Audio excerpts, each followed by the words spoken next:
Hi, I'm Dr. Rajani Patil from Orthosports Physiotherapy.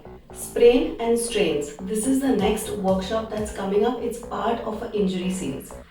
What is a sprain? A sprain is when you have, say, twisted your leg and you've injured a ligament.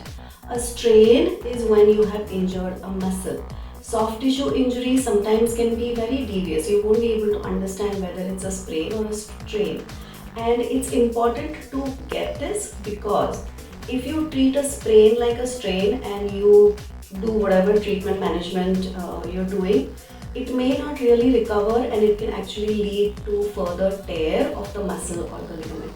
Knowing the difference is the key. Join me for this workshop and you will know a lot more. It's a very comprehensive practical workshop. See you there.